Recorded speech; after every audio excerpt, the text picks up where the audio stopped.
Sucikan kami, kuduskan, tahirkan kami Tuhan. Di dalam nama Yesus Tuhan, kami berdamai dengan-Mu Tuhan di pagi hari ini. Kami berdamai dengan diri kami sendiri dan sesama kami Tuhan. Urapi kami Tuhan, berkaryalah atas kehidupan kami Tuhan.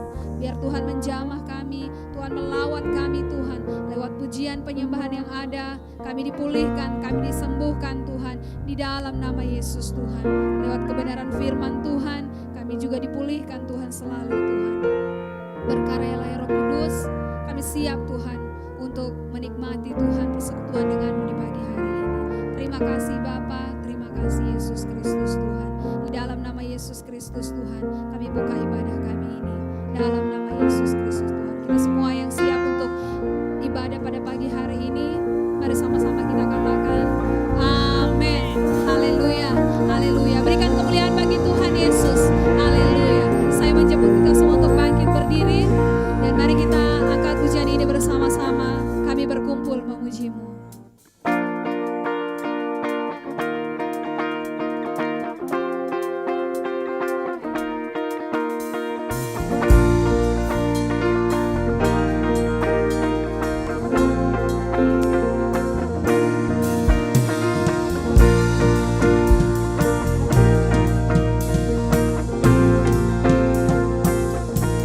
Mari angkat pujian ini bersama. Kami berkumpul memuji-Mu.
Jemaat Tuhan dipersilahkan duduk kembali dalam hadirat Tuhan. Mari kita persiapkan hati kita, pikiran kita untuk kita mau menyembah Tuhan. Haleluya. Haleluya. Terima kasih Yesus Kristus Tuhan. Tiada Allah yang seperti Engkau Tuhan. Hanya Engkau Tuhan yang layak untuk dipuji, disembah. Haleluya.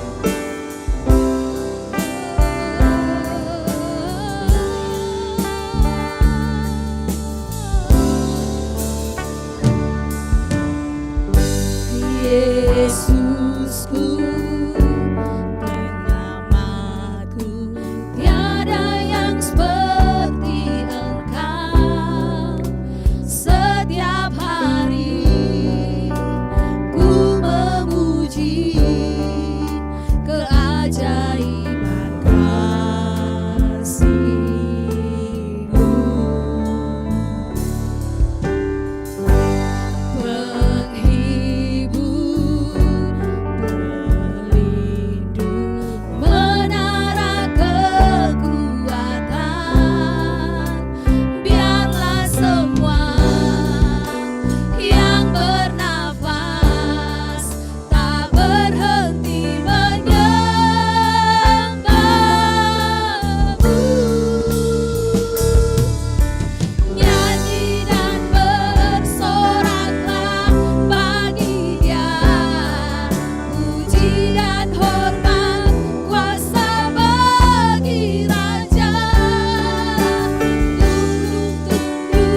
Shalom jemaat Tuhan, selamat bertemu kembali di pagi hari ini. Saya percaya kita semua dalam lindungan dan kasih Tuhan.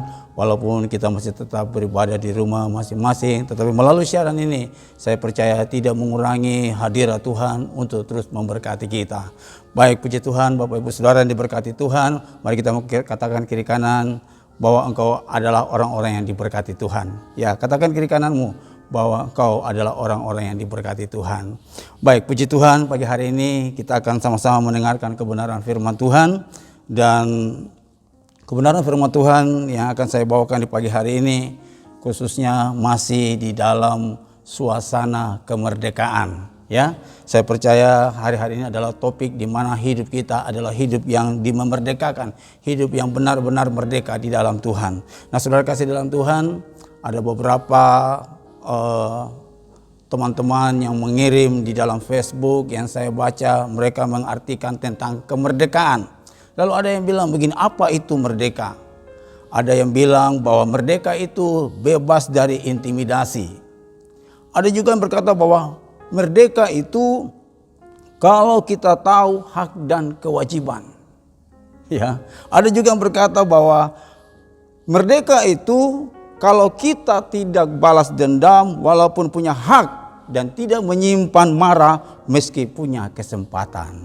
Nah, dan saya mau katakan bahwa merdeka itu, saudara kasih dalam Tuhan, dengan kata lain bahwa merdeka itu kalau hidup ini dapat dinikmati tanpa tekanan, tanpa intimidasi, tanpa ikatan dengan apapun juga. Sekali lagi saya mau katakan bahwa kalau kita katakan bahwa kita ini merdeka, saya mau katakan merdeka itu kalau hidup ini dapat dinikmati dengan baik, tanpa tekanan, tanpa ikatan, tanpa intimidasi, dan kita bisa menikmati hidup lebih baik dan hidup yang sesungguhnya. Itu merdeka, saudara. Nah, saudara, itu menurut saya, saudara. Nah, jadi kalau saudara katakan bahwa saudara merdeka, pastikan dalam hidupmu saudara tidak di bawah ikatan apapun. Kalau saudara katakan bahwa saudara merdeka, bahwa saudara tidak hidup di dalam tekanan apapun. Mungkin saudara katakan bahwa pendeta, tekanan ini selalu ada. Tekanan itu boleh ada. Saya mau katakan siapapun kita dalam hidup ini pasti mengalami banyak ada namanya tekanan-tekanan hidup. Tetapi ketika kita bisa keluar dari setiap tekanan hidup, kita mampu mengatasi sebelum tekanan itu datang menimpa kita, maka saya mau katakan itulah arti merdeka yang sebenarnya. Sebabnya kasih dalam Tuhan, Yesus sendiri mengajar kepada kita untuk prinsip-prinsip kebenaran yang sesungguhnya.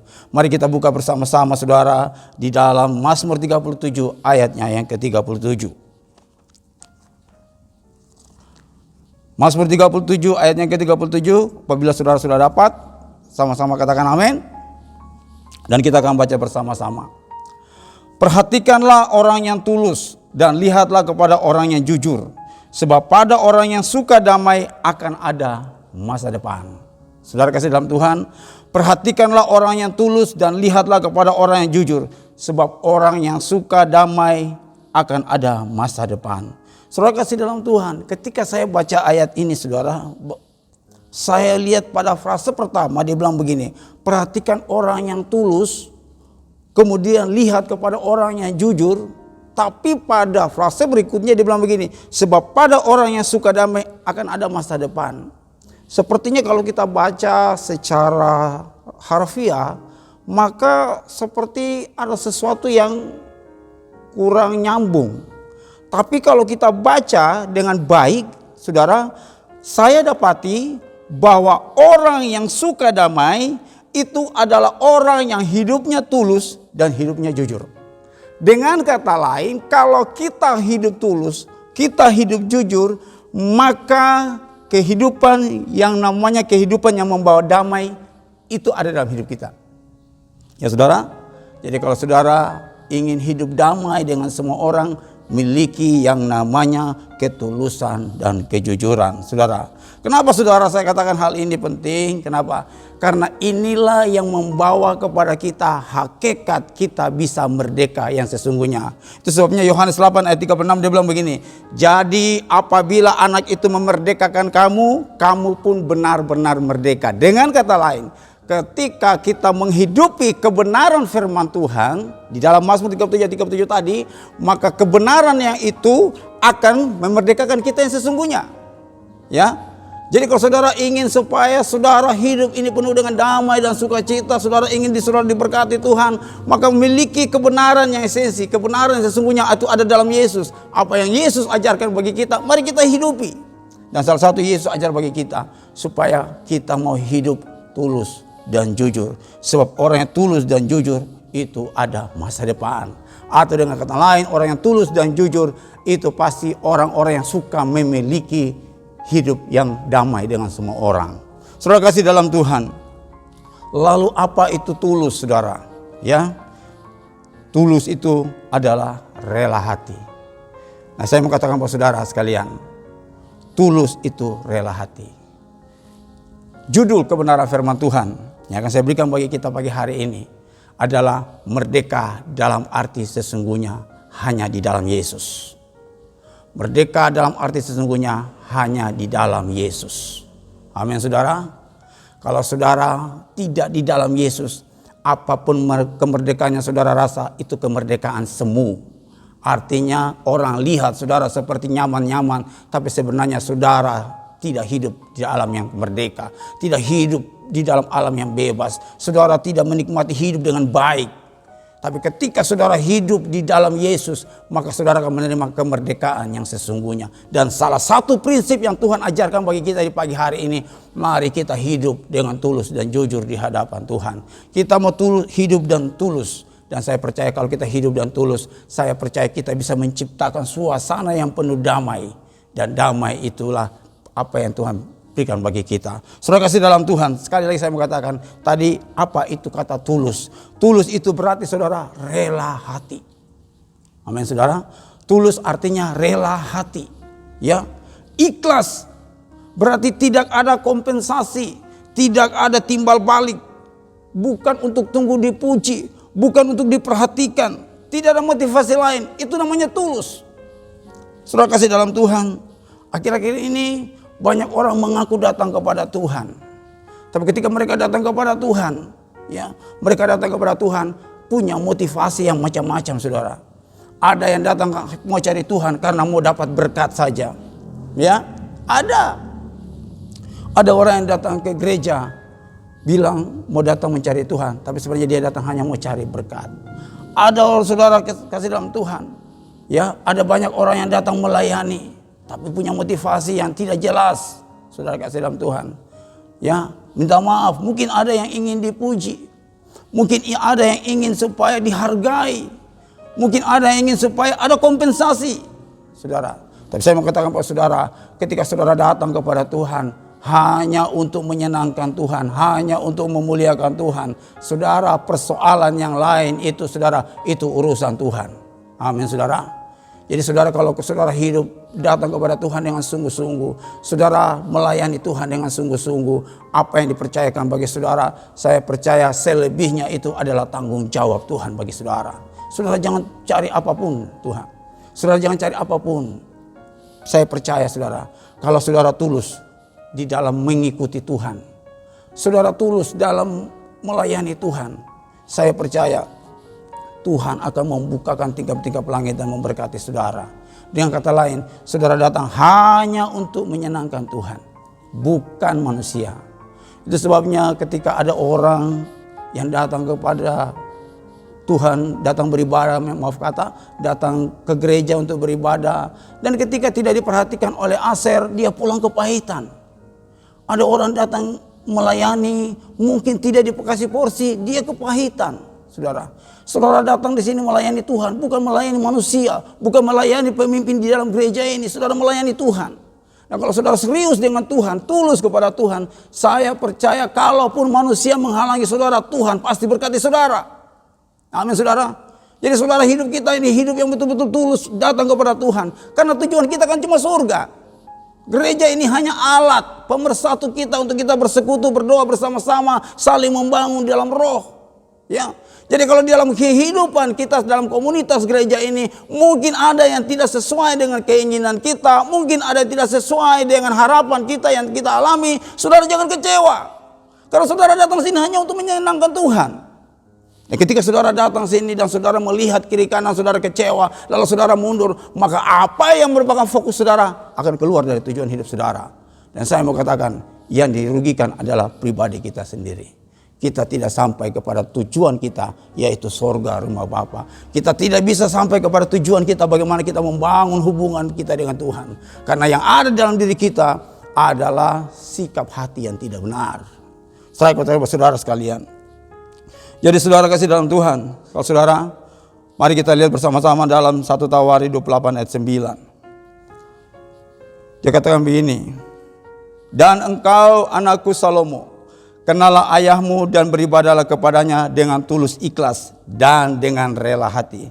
Sebab Tuhan menyelidiki segala hati dan mengerti segala niat dan cita-cita. Jika engkau mencari Dia, maka Ia berkenan ditemui olehmu. Tetapi jika engkau meninggalkan Dia, maka Ia akan membuang engkau untuk selamanya.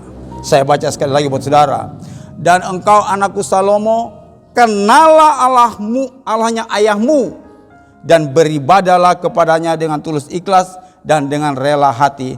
Sebab Tuhan menyelidiki segala hati dan mengerti segala niat dan cita-cita. Dan saudara baca ayat selanjutnya saudara. Jadi saudara kasih dalam Tuhan, Tuhan tahu kita orang pun hati. Tuhan tahu apa yang ada dalam pikiran kita dan cita-cita kita, Tuhan tahu saudara. Tidak usah saudara cerita, saudara Tuhan tahu semuanya. Satu hal yang saya mau katakan kepada saudara, kebenaran firman Allah berkata, diingatkan kepada Salomo supaya Salomo kenal betul siapa Allah Daud, saudara. Kita datang beribadah Dia dengan tulus dan rela hati.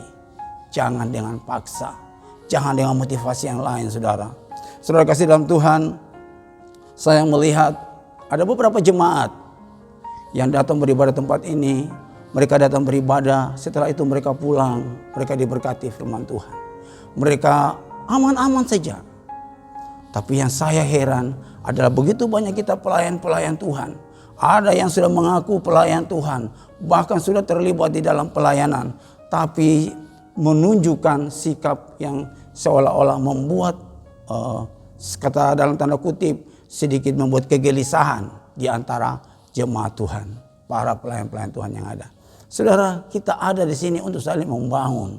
Apabila ada yang saudara kurang puas, saudara bisa nyatakan itu, ya. Nah, saudara kasih, karena kita manusia ini kan manusia punya kekurangan, tidak ada semua sempurna. Yang sempurna itu hanya Tuhan. Itu sebabnya saya mau katakan bahwa saudara, mari kita datang kepada Tuhan dengan hati yang tulus. Saudara kasih dalam Tuhan, jangan kita lihat manusia, kita pandang kepada Tuhan. Amin. Saudara, saya ingat cerita saudara dalam 1 Samuel 2 ayat 12 dan sampai 17, saudara. Di dalam 1 Samuel 2 ayat 12 sampai 17, kalau saudara perhatikan di ayat itu saudara, ini adalah cerita bagaimana dursila daripada anak-anak Eli, yaitu Hofni dan Pinehas. Saudara, saya baca buat saudara perhatikan dengan baik. Adapun anak-anak Eli, anak-anak lelaki Eli adalah orang-orang dursila. Mereka tidak mengendahkan Tuhan ataupun batas hak para imam terhadap bangsa itu. Setiap kali seseorang mempersembahkan korban sembelihan, sementara daging itu dimasak, datanglah bujang imam, ya saudara. Datanglah bujang imam membawa garpu bergigi 3 di tangannya dan dicucukkannya ke dalam bejana atau ke dalam kuali atau ke dalam belanga atau ke dalam periuk. Segala yang ditarik dari garpu itu ke atasnya dia ambil imam itu untuk dirinya sendiri. Demikianlah mereka memperlakukan semua orang Israel yang datang ke sana, ke Silo. Bahkan sebelum lemaknya dibakar, bujang imam itu datang lalu berkata kepada orang persembahkan korban itu, berikanlah daging kepada imam untuk dipanggang, sebab ia tidak mau menerima daripadamu daging yang dimasak, hanya yang mentah saja. Apabila orang itu menjawab, bukankah lemak itu harus dibakar dahulu, kemudian barulah ambil bagimu sesuka hatimu, maka berkatalah ia kepada orang itu, sekarang juga harus kau berikan, kalau tidak aku akan mengambilnya dengan kekerasan. Demikianlah segala besarlah dosa kedua orang muda itu di hadapan Tuhan, sebab mereka memandang rendah korban untuk Tuhan. Saudara kasih dalam Tuhan, dari bacaan ini saya tidak melihat tentang mereka punya apa yang mereka buat, dosa yang mereka buat, saudara. Tapi saya mau salah satu yang saya mau garis bawahi, saudara. Ketika orang-orang melihat perbuatan cela daripada anak-anak Imam Eli, yaitu Hofni dan Pinehas, saudara, orang tidak ada yang ribut, saudara. Orang tidak mempermasalahkan, orang tidak bilang saya mundur. Kalau sekiranya sekarang ini ada anak pendeta yang seperti begitu dan lain sebagainya, saya percaya pasti jemaat ini sudah mulai bubar. Karena potongan atau patronnya atau ukurannya dia lihat kepada manusia. Saudara kasih tahu, mungkin saudara akan katakan, wah anaknya pendeta kok begitu, anaknya imam kok begitu dan lain sebagainya. Tapi saya mau katakan kepada saudara, orang-orang Israel di waktu itu zaman imam. Mungkin saudara katakan, wah itu kan waktu imam-imam jadi tidak ada yang lain, tidak alternatif yang lain. Dan saya mau katakan kepada saudara, saudara ambil pelajaran ini, bahwa apapun yang dilakukan itu urusan dia dengan Tuhan. Saudara hanya fokus kepada Tuhan. Amin saudara. Jadi saudara, kejahatan rohani, kejahatan apapun yang dilakukan oleh Hofni dan Finehas saudaraku, ya itu ada konsekuensi yang Tuhan berikan bagi mereka. Ya. Seandainya kalau saat itu ada juga yang kepahitan dengan orang dua, pasti yang kepahitan juga ikut berdosa. Ya, apa yang untung saudara? Kita tidak dapat apa-apa. Saya mau katakan. Jadi saudara kasih dalam Tuhan, saya mau katakan bahwa mari kita dengan sungguh-sungguh, dengan tulus hati kita datang beribadah kepada Tuhan. Saudara kasih dalam Tuhan, saudara datang beribadah, datang hanya untuk menyenangkan Tuhan. Jangan lihat samping kiri kananmu, jangan engkau lihat ketua komselmu, jangan engkau lihat koordinator komselmu. Koordinator komselmu mungkin tidak terlalu menjamah saudara, tidak terlalu care dengan saudara dan lain sebagainya. Saudara jangan perhatikan, saudara hanya datang fokus kepada Tuhan, menyenangkan hati Tuhan, bawa dalam doa apapun saudara. Saya percaya saudara, ketika saudara tulus di hadapan Tuhan, saya percaya hubunganmu dengan Tuhan akan terus terbangun. Saudara kasih dalam Tuhan, itu sebabnya mari kita hidup dengan tulus dan jujur di hadapan Tuhan. Yang kedua saudara kasih dalam Tuhan, Alkitab berkata bagi kita semua, yang kedua, ya Allah mau supaya kita hidup jujur. Saudara, jujur di hadapan Tuhan, jujur dengan sesama. Di dalam 2 Raja-Raja 22 ayat ke-7, dalam 2 Raja-Raja 22 ayat ke-7 saya lihat saudara, saya lihat di sini, saudara dapat katakan amin. Kita baca sama-sama. Tetapi tidak usahlah mengadakan perhitungan dengan mereka mengenai uang yang diberikan ke tangan mereka, sebab mereka bekerja dengan jujur. Saudara, ini adalah cerita saudara, adalah cerita ketika mereka ingin membangun tembok yang baru saudara, ya. Dan ini waktu pemerintahan atau zaman Yosia, Raja Yosia, dia ingin membangun satu tembok yang baru, lalu dia suruh tukang-tukang untuk bekerja. Saudara, ketika tukang-tukang semua bekerja, Yosia bilang begini, jangan hitung-hitungan dengan mereka, ya. Yosia bilang begini, saya baca sekali lagi. Dia bilang untuk yang ada di situ, dia bilang begini, tidak usahlah mengadakan perhitungan dengan mereka, ya. Dengan kata lain begini, kita percaya mereka kelola dengan baik. Ya, saudara, ini kejujuran yang tingkat tinggi, saudara. Banyak kita, ya, seringkali orang tanya begini, kalau orang sesuatu, mana nota kembali? Mana notanya? Ya, oh ini notanya. Sudah dapat lihat nota, kenapa begini harganya? Ditanya lagi kenapa begini harganya dan lain sebagainya. Ini jangan-jangan mungkin markup ini. Jadi saudara, kalau sudah ada banyak pertanyaan-pertanyaan seperti begitu, itu menandakan bahwa kita dicurigai. Dan saya percaya saudara, kalau saudara bekerja dengan saudara hidup dicurigai pasti tidak nyaman, ya. Tapi kalau saudara hidup dengan jujur saja saudara tuh, ya seperti itulah. Maka saya percaya orang tidak perlu hitung-hitungan dan saudara, karena dia tahu bahwa tidak mungkin saudara menyelewengkan dengan apa yang dipercayakan bagi saudara. Jadi saudara, hikmat dan jujur ini memang harus kita miliki. Kalau kita miliki saudara hikmat, ketulusan dan kejujuran ini saudara, maka saya percaya dimanapun kita pergi, kita selalu diterima orang saudara, ya. Sehingga kita bebas, kita tidak takut, kita tidak terintimidasi, kita betul-betul orang bilang bebas, ya. Saudara kasih Tuhan. Yang kedua saudara, yang kita mau belajar bersama-sama, bagaimana supaya kita bisa memiliki hidup di alam yang kemerdekaan ini. Kita merdeka yang sesungguhnya saudara. Saudara, dalam hidup ini saya mau katakan, kita jalani hidup ini, kita harus penuh dengan hikmat saudara, ya. Saudara harus jalani hidup ini dengan hikmat. Sebab kalau saudara tidak jalani hidup ini dengan hikmat, maka saudara akan bertemu dengan persoalan-persoalan yang bukan datang daripada orang lain, tapi itu datang karena kesalahan kita sendiri. Jadi saudara kasih dalam Tuhan, engkau harus berjalan dengan hikmat. Minta hikmat daripada Tuhan. Ya, hikmat manusia terbatas. Tapi engkau minta hikmat daripada Tuhan, maka saya percaya kemanapun engkau pergi, tangan Tuhan akan menyertai engkau. Sehingga apapun persoalan engkau hadapi, Tuhan akan selalu mengingatkan kepadamu apa yang engkau harus katakan, apa yang engkau harus nyatakan, apa yang engkau harus jawab bagi orang lain. Kenapa? Karena hikmat daripada Tuhan. Saudara kasih dalam Tuhan, hikmat itu unsur yang sangat penting untuk saudara bisa dapat hidup dengan merdeka yang sesungguhnya. Tuhan ajarkan bagi kita. Dalam Yesaya 33 ayat 6 dia bilang begini. Masa keamanan akan tiba bagimu. Kekayaan yang menyelamatkan ialah hikmat. Amen. Masa keamanan akan tiba bagimu. Kekayaan yang menyelamatkan ialah hikmat dan pengetahuan. Takut akan Tuhan itulah harta benda Sion. Jadi kekayaan yang menyelamatkan kita, Alkitab berkata di dalam bacaan kita tadi, yang Yesaya 33 ayat 6 itu hikmat. Saudara harus memiliki hikmat, saudara. Ya, saudara memiliki hikmat. Apa hikmat saudara? Saudara belajar dari setiap hari. Ada kesalahan, ya, saudara ambil itu sebagai pelajaran bagi saudara.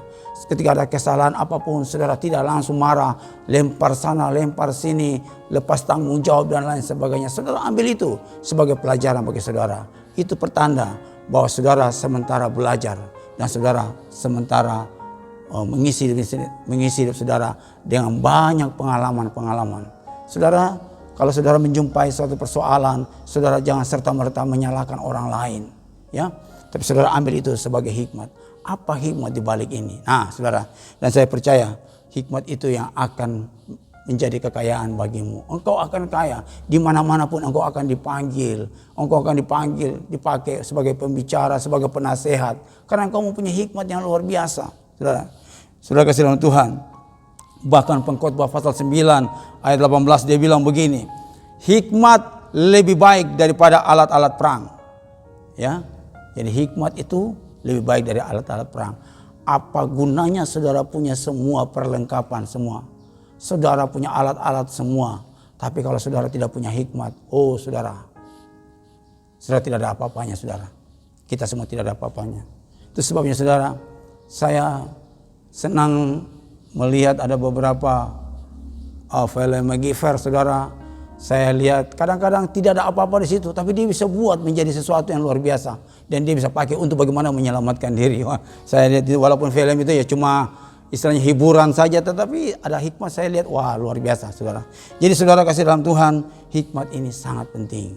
Dan hikmat ini hanya didapat bagi orang-orang yang banyak mau belajar. Saudara, mari kita banyak belajar. Kita banyak mendengar dari orang lain saudara. Supaya apa yang menjadi masukan-masukan itu menjadi sesuatu yang luar biasa dalam hidup kita. Artinya bahwa apapun yang orang sarankan, masukan, itu merupakan pengetahuan bagi kita. Tambahan pengetahuan bagi kita. Saudara, hikmat juga saudara menentukan masa depan kita. Ya, Amsal 24 ayat 14 bilang begini saudara. Amsal 24 ayat 14 dia bilang begini. Ketahuilah demikian hikmat untuk jiwamu. Jika engkau mendapatnya, maka ada masa depan dan harapanmu tidak akan hilang. Ya, ketahuilah demikian hikmat untuk jiwamu. Jika engkau mendapatnya, maka akan ada masa depan. Kalau engkau berhikmat, saya percaya engkau akan dipakai dimanapun saudara. Hanya orang-orang yang berhikmat, hanya orang-orang punya kapasitas, hanya orang-orang yang bisa melakukan segalanya menjadi harapan, apa yang menjadi harapan orang dia mampu lakukan, maka saya percaya orang akan membutuhkan saudara dan saya. Saudara kasih dalam Tuhan, itu sebabnya saudara, mari kita miliki hikmat. Jadi yang pertama saudara harus hidup tulus. Kepada siapapun saudara ada, saudara harus hidup tulus. Tulus dengan tetangga saudara, ya. Nah saudara, gampang kalau saudara melihat orang yang tidak tulus. Kadang-kadang saya perhatikan begini, minta maaf ini saya perhatikan. Kalau ada orang yang tidak, katakanlah dalam teman Facebooknya, mungkin dia kurang komen, tidak pernah komen, biasanya langsung dia hapus. Apa dia delete kah? Dia apa itu? Dia hapus. Saudara, Kadang-kadang kalau orang tidak balas dia punya ini, dia rasa seperti ada yang kurang. Berarti saudara tidak ikhlas, saudara tidak tulus. Kira-kira begitu ya. Jadi saudara kasih dalam Tuhan, kalau kita tulus, kita memberkati, kasih saja, berkati saja ya dengan tulus. Saudara tidak usah mengharapkan dan lain sebagainya. Dia mau responkah tidakkah, itu urusan dia. Yang penting saudara sudah berbagi bagi dia. Jadi saudara, kalau saudara berbagi sesuatu kepada orang, lalu mungkin saudara tidak ada dapat sesuatu timbal balik, saudara jangan gelisah, saudara jangan resah. Saudara bilang, kenapa begini, kenapa begitu, kenapa tidak tahu berterima kasih, kenapa dan sebagainya. Itu bukan urusan saudara. Saudara memberi dengan tulus, maka itu urusan saudara. Saudara sudah memberkati dia, maka urusan saudara juga akan diberkati Tuhan. Saudara jangan tunggu untuk dia berkati saudara. Ya, itu namanya orang tulus. Jadi kalau tulus saudara memberikan, ya sudah, selesai. Apa yang saya berikan itu milik Tuhan. Dan engkau diberkati, bukan saya, tapi Tuhan yang memberkati engkau melalui hidup saya. Nah, itu orang memberkati dengan tulus, saudara. Jadi saudara harus memiliki hidup yang tulus. Yang kedua, jujur. Dan yang ketiga, harus punya hikmat, saudara. Supaya saudara bisa hidup di alam yang merdeka yang sesungguhnya di dalam Tuhan. Dan ini prinsip-prinsip kebenaran yang Tuhan ajarkan bagi kita, saudara. Saudara kasih dalam Tuhan. Nah, saudara kasih dalam Tuhan, kalau kita mau punya hikmat, saudara, Alkitab berkata begini, saudara. Dia bilang begini dalam Kolose 4 ayat 5. Kolose 4 ayat 5 dia bilang begini. Hiduplah dengan penuh hikmat terhadap orang luar. Pergunakanlah waktu yang ada. Hendaklah kata-katamu senantiasa penuh kasih, jangan hambar. Sehingga kamu tahu bagaimana kamu harus memberi jawab kepada setiap orang. Kolose pasal 4 ayat 5 dengan jelas berkata buat kita, hiduplah penuh hikmat terhadap orang-orang luar, ya. Pergunakanlah waktu yang ada. Ayat yang ke-6, hendaklah kata-katamu senantiasa penuh kasih, jangan hambar, sehingga kamu tahu bagaimana kamu harus memberi jawab kepada setiap orang. Saudara kasih dalam Tuhan, Alkitab berkata kita harus hidup hikmat dengan orang-orang yang ada di luar, saudara. Alkitab mengajarkan bagi kita pada ayat yang ke-6, kata-kata kita harus penuh dengan kasih. Apa kata-kata kita penuh dengan kasih? Kata-kata yang penuh kasih, kata-kata yang penuh dengan kesabaran. Artinya kasih itu sabar. Jadi ketika saudara berkata-kata itu sabar dengan pelan. Ini kadang-kadang saudara, orang belum bicara, kita sudah orang belum 1, kita sudah 10. Saudara, kita tidak sabar. Ya. Alkitab berkata bahwa kata-kata kita penuh kasih. Jadi kita sabar, dengarkan semuanya dengan baik, lalu kemudian duduk mengerti persoalannya, baru mulai kita bicara.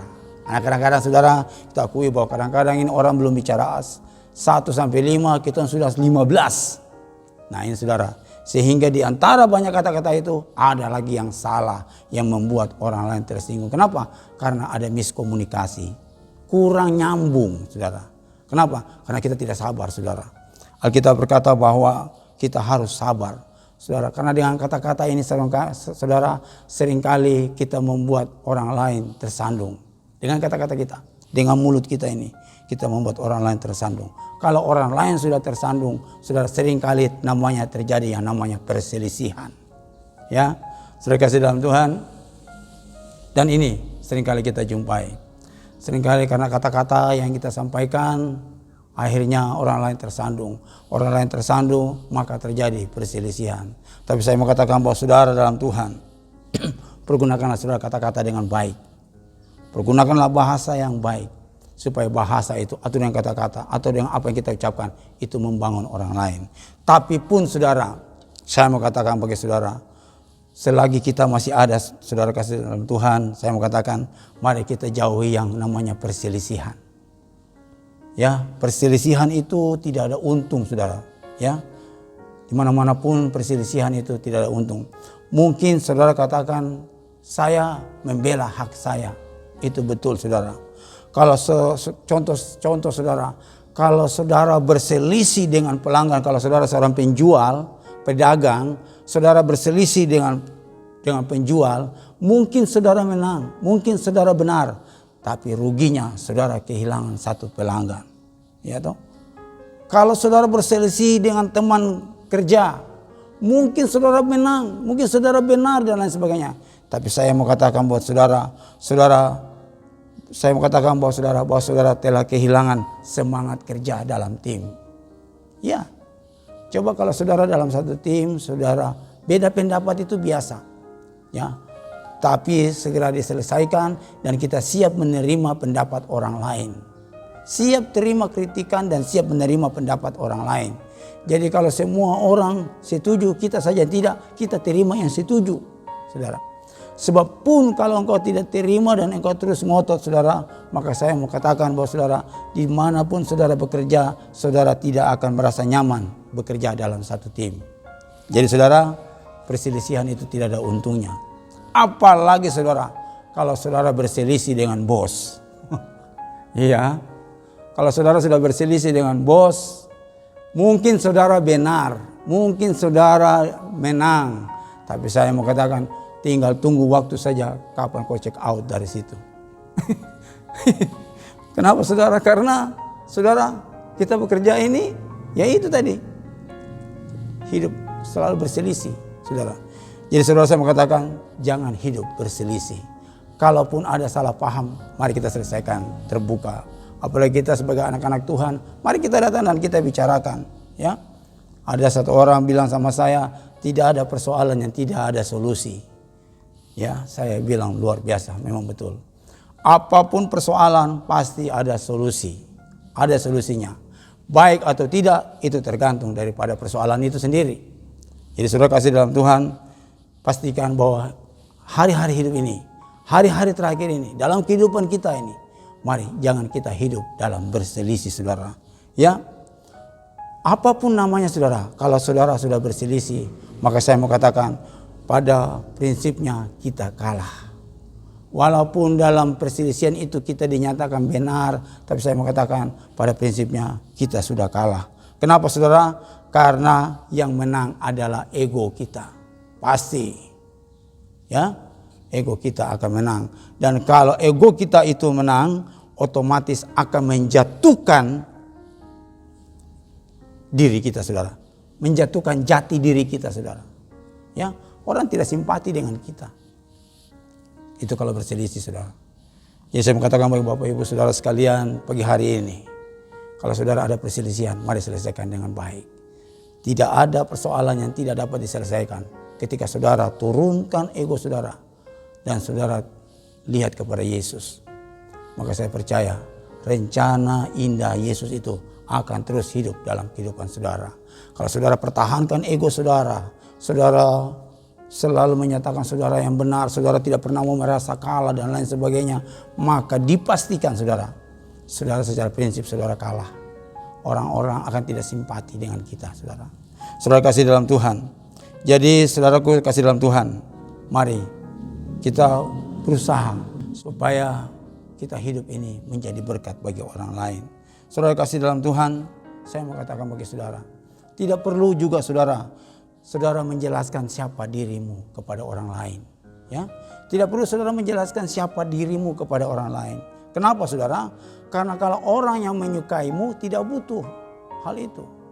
Dan kalau orang yang membencimu, dia tidak akan percaya hal itu. Jadi tidak usah kau cari selamat, tidak usah kau membenarkan diri, ya tidak usah. Ya, kau jalani saja hidup ini dengan baik dan benar. Ya, tidak usah kau membela diri, kau menyatakan dirimu siapa saya, ini tidak perlu. Karena orang yang support, yang semangat, yang mendukungmu tidak akan butuh itu. Dan demikian juga orang yang membencimu, dia tidak akan percaya itu, saudara. Jadi pastikan saudara, sekali lagi, berselisih itu tidak ada artinya, saudara. Tidak ada manfaatnya apa-apa. Bahkan membuat kita rugi dan keluar dari rencana Tuhan. Kenapa? Karena kita sudah hidup berselisih, maka yang ada pasti ada kepahitan. Akar pahit pasti ada. Dan kalau akar pahit ini lama-lama saudara akan menjadi penyakit dalam diri kita. Dan kita secara medis atau dalam tubuh ini kita sudah menderita di dunia ini. Sampai di surga juga malaikat tolak kita orang. Karena kenapa? Kita hidup tidak benar, saudara. Jadi saudara kasih dalam Tuhan, kita harus hidup dengan baik, saudara. Jangan berselisih. Makanya mari kita gunakan kata-kata kita, kata-kata yang membangun. Amin. Kata-kata yang membangun. Kata-kata yang mengangkat, saudara. Jangan menjatuhkan orang, melemahkan orang, saudara. Saudara, kasih dalam Tuhan. Yang kedua, saudara, selain kata-kata kita, sudah saya katakan tadi. Yang kemudian, yang kedua, jangan juga kata-kata kita hambar. Alkitab bilang jangan hambar itu artinya apa? Kita harus tegas. Ya, jangan ngawur, saudara. Bicara terjelas, harus jelas, saudara. Supaya kita juga dapat memberikan penjelasan yang jelas kepada orang. Jangan saudara datang seperti sudah benar padahal saudara bilang katanya. Katanya ini tidak jelas, saudara. Saudara pastikan dengan jelas. Kalau saudara jelas baru saudara sampaikan. Supaya tidak miskomunikasi, tidak salah dalam menyampaikan. Jadi Alkitab bilang jangan kata-kata kita hambar. Ya. Jadi saudara kasih dalam Tuhan. Yang saya katakan tadi pertama, bahwa kalau kita mau merdeka di dalam Tuhan, merdeka dalam arti yang sesungguhnya di dalam Yesus, saya mau katakan ikuti kebenaran firman Tuhan. Alkitab mengajarkan bagi kita harus hidup tulus dan jujur. Yang kedua, kita harus penuh hikmat. Dan yang ketiga, Allah mau bagi kita harus kerja keras. Mengisi kemerdekaan ini saudara, bukan hanya lipat tangan, tunggu berkat datang, tapi kita harus bekerja keras. Saudara kasih dalam Tuhan, saya teringat satu cerita saudara di dalam Kejadian 29 ayat 20 sampai 27. Saudara kalau saudara baca di dalam Kejadian di ayat yang ke-29, di situ bagaimana Yakub. Ya, Yakub itu saking cintanya kepada Rahel, dia bekerja 7 tahun. Hanya untuk dapat Rahel kerja 7 tahun. Saya kalau renungkan firman Tuhan ini, saya berpikir begini, Rahel itu kira-kira seperti artis apa kira-kira? Apa tidak ada orang lain di situ? Sampai Yakub nekat 7 tahun harus dapat Rahel. Sudah begitu kerja 7 tahun, tiba-tiba datang buka mata pagi-pagi lihat begini, Lea. Saudara, lalu dia panggil bilang begini, kalau kau mau kerja lagi 7 tahun, maka 14 tahun hanya untuk dapat Rahel. Dan saudara, saya mau katakan, Yakub tidak tawar hati, tidak ngambek, tidak demo, tidak bikin rusak kiri kanan, tidak menghancurkan orang lain, tidak bikin dia paman pun barang-barang rusak. Tidak ada, saudara. Dia kerja lagi 7 tahun hanya untuk dapat Rahel. Saudara kasih dalam Tuhan, karena dia kerja keras yang kuat, dia semangat yang luar biasa. Alkitab berkata saking cintanya sama Rahel, dia rasa tidak lama. Saudara, kalau kita bekerja dengan sungguh-sungguh dan keras, seringkali kadang-kadang waktu ini tidak terasa. Tapi kalau saudara kerja main-main, saudara tunggu sore itu kayak lama sekali. Coba saudara perhatikan, orang kalau kerja dengan serius, sungguh-sungguh, tiba-tiba lagi sudah jam makan. Begitu selesai dia kerja lagi, tiba-tiba sudah sore. Tapi kalau saudara kerja aras-arasan, tidak semangat dan lain sebagainya, asal-asalan, saudara tunggu sore itu lama. Karena saya pernah mengalami yang begitu saudara. Jadi saya bilang ini. Saya tidak tahu buat saudara, tapi bagi saya itu begitu saudara. Nah, jadi saudara buat saudara semangat. Supaya ketika saudara bekerja itu bekerja yang betul-betul saudara. Dan hasil apa yang saudara dapat dari sini saudara. Ketika Yakub bekerja 14 tahun saudara. Saudara lihat. Itulah muncul 12 suku Bani Israel. Pembuat sejarah di dunia ini. Yang orang kenal 12 suku Israel. Hanya karena kerja keras daripada Yakub.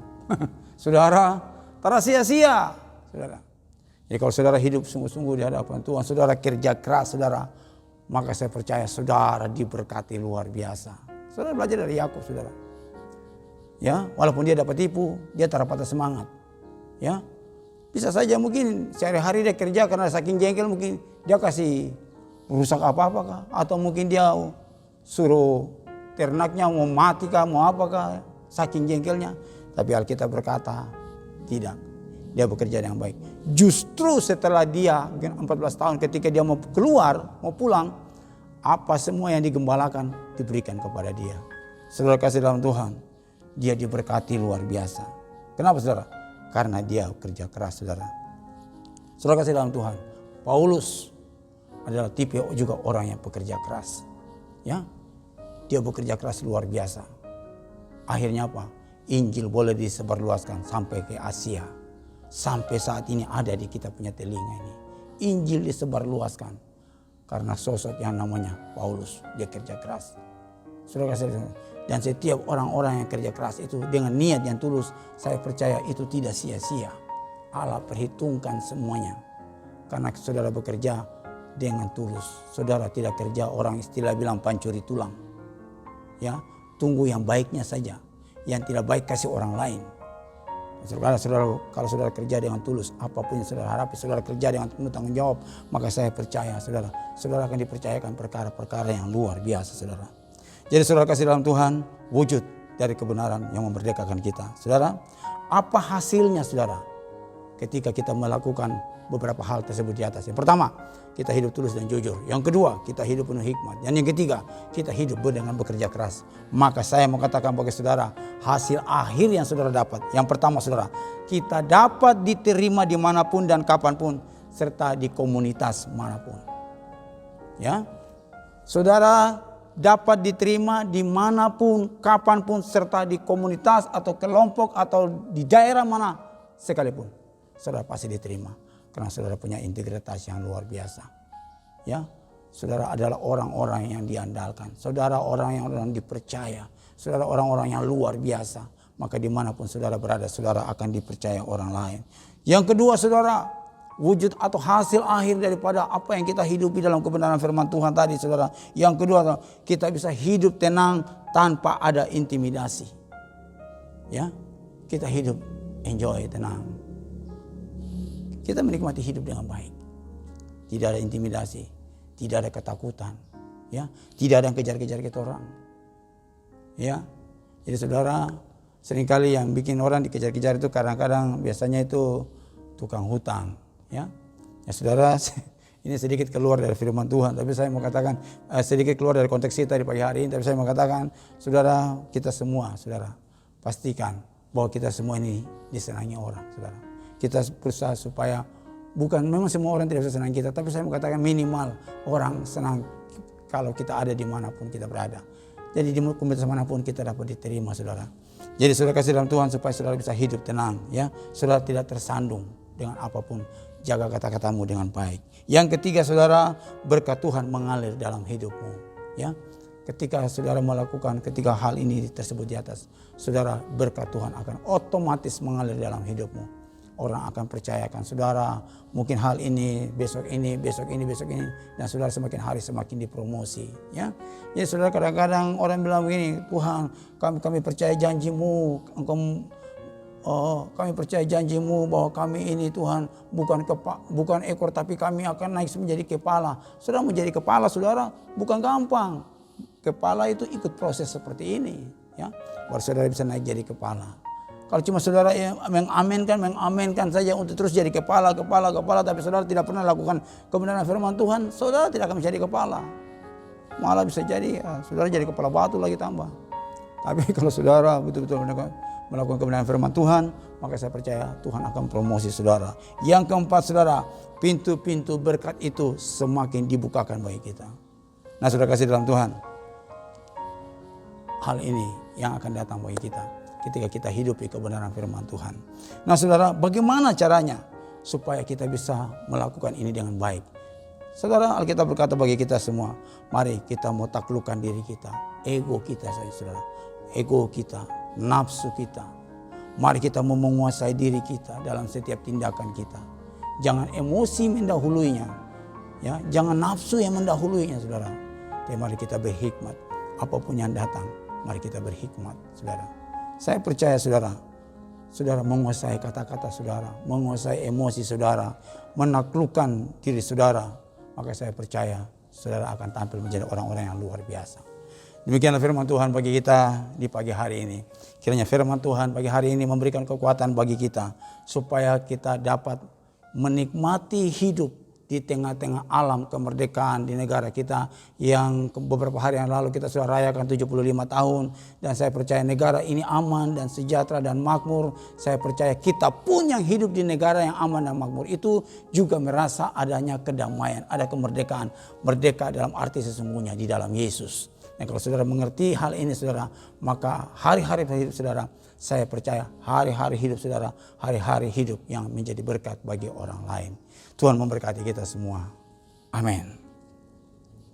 Mari kita tunduk kepala dan kita satu dalam doa. Bapa, di dalam nama Yesus, hamba berdoa mengucap syukur untuk kebenaran firman-Mu datang bagi kami. Kami dalam hidup ini Tuhan, Seringkali Tuhan kami merasa, kami melihat seperti kami ini sudah merdeka, tapi sesungguhnya kami ini ada banyak hal yang mengikat kami. Dan kebenaran firman Tuhan datang bagi kami di pagi hari ini, memberikan jalan keluar bagi kami supaya kami dapat hidup di alam kemerdekaan yang sesungguhnya. Mari Tuhan, Kau tolong kami, mampukan kami, supaya dalam hidup ini kami mau hidup dengan jujur, tulus, baik kepada sesama kami, terlebih kepada Tuhan. Kami mau jalani hidup ini dengan penuh hikmat. Kami mau jalani hidup ini Tuhan dengan bekerja keras apa yang Tuhan percayakan bagi kami. Terima kasih Tuhan untuk firman-Mu yang datang bagi kami di pagi hari ini. Materaikan firman-Mu di dalam nama Tuhan Yesus. Terima kasih, kami percaya firman ini Tuhan akan merema di setiap kami semua yang mendengarkan di rumah masing-masing Tuhan. Kami percaya setiap orang yang mendengarkan berita Injil ini Tuhan, semakin hari dia semakin kuat dan semakin diberkati Tuhan. Terpuji nama Bapa di sorga. Hamba berdoa memberkati Tuhan buat Bapak dan Ibu Gembala yang ada Tuhan. Hamba berkati kedua hamba-Mu sebagai alat-Mu yang Kau percayakan pelayanan di Jemaat GBI Sion. Tuhan berikan kekuatan, kemampuan bagi hamba-Mu, hikmat, pewahyuan, marifat baru dari sorgawi memenuhi kehidupan hamba-Mu. Dia tetap kuat dan sehat Tuhan untuk melayani pekerjaan-Mu. Menjadi pengayom bagi umat Tuhan yang ada dan menjadi contoh yang baik bagi kami semua yang ada Bapak. Terima kasih, hamba berdoa bagi semua ketua-ketua, asisten komsel yang ada Tuhan berkati. Para diaken-diaken yang ada Tuhan berkati dalam nama Yesus. Dan bagi semua jemaat Sion yang ada, hamba tidak sempat sebut nama mereka satu persatu Tuhan. Sekiranya Tuhan ada yang mengalami sakit Tuhan, hamba mengangkat tangan hamba dan berdoa Bapak di dalam nama Tuhan Yesus. Tuhan berkati, menjamah dan menyembuhkan. Bagi setiap orang yang sakit Tuhan, angkat segala sakit penyakitnya di dalam nama Yesus. Kami percaya kesembuhan yang sempurna Tuhan kerjakan dalam nama Yesus. Berkati semua sarana prasarana, alat-alat, obat-obat yang digunakan, diberkati dalam nama Yesus. Apapun merupakan kebutuhan mereka, hamba percaya Tuhan kecukupkan semuanya. Terima kasih Bapak. Yang lemah Tuhan kuatkan Bapak dalam nama Yesus. Yang putus asa Tuhan hiburkan dalam nama Yesus. Dan kami percaya kami semua terpelihara dan terus masuk di dalam rencana-Mu Tuhan. Terpuji nama Bapa di sorga, di dalam nama Tuhan Yesus. Hamba berdoa dan mengucap syukur kepada Bapa di sorga. Haleluya. Amin. Terima kasih Yesusku, terima kasih Yesusku. Puji syukur hanya bagi Tuhanku. Terima kasih Yesusku, terima kasih Yesusku. Puji syukur hanya bagi Tuhanku. Terima kasih Yesusku, terima kasih Yesusku. Puji syukur hanya bagi Tuhanku. Terima kasih Yesusku, terima kasih Yesusku. Puji syukur hanya bagi Tuhanku.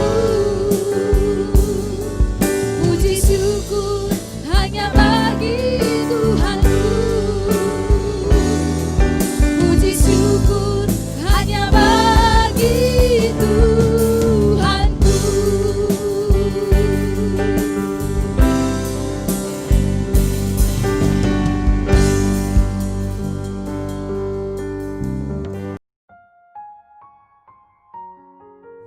Luar biasa, Tuhan sudah menyertai kita dalam ibadah Minggu Raya pada saat ini. Saya percaya bahwa kita semua sudah diberkati dengan kebenaran firman Allah, memberikan kekuatan, kita kuat, hidup kita terus mempermuliakan nama Tuhan.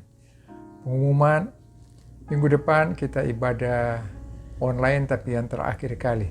Karena awal September kita sudah masuk dalam pertemuan di rumah gereja yang ada.